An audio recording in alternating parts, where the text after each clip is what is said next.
According to the UIF, 70% of the work to recover lost funds has been completed.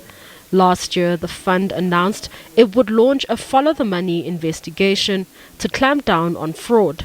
This after it emerged from the Auditor General's report that some people who didn't qualify for the relief got paid. So far, the UIF has spent 700 million rand on auditors to investigate over 40 companies suspected of fraud. This has led to some arrests, including a bookkeeper accused of claiming nearly 11 million rand.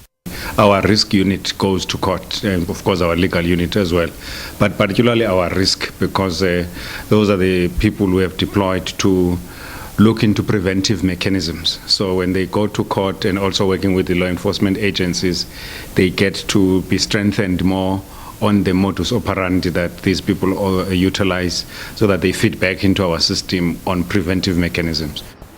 The fund has identified some high-risk sectors, which include schools, security services and labor brokers, all suspected of claiming without disbursing the funds to beneficiaries. According to the COVID regulations, those that are essential services, and security is one of them, they work all the time. They would have been at work, but their employers come to us on a pretense that we also were closed. And those are the very people who come into the system with no purpose of paying it to the worker, because they know that the worker is not expecting any payment because he's at work and they shall have been paid. The SIU has also been roped in to investigate government employees who may have also unduly benefited from the relief scheme. This follows a proclamation by President Cyril Ramaphosa giving the SIU free rein to investigate the allegations. The SIU has so far recovered over 4 million rand and found that over 9,000 government employees claimed despite receiving a false salary. ID numbers of people that were working on who received the money, who or allegedly received the money.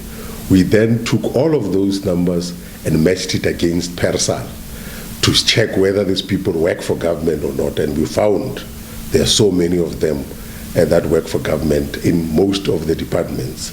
And I think the most affected departments are Department of Education and Department of Health. The SIU has already referred one case for criminal prosecution and will continue to investigate whether government employees indeed received the funds or not. Balenhle Mthethwa, SABC News, Johannesburg.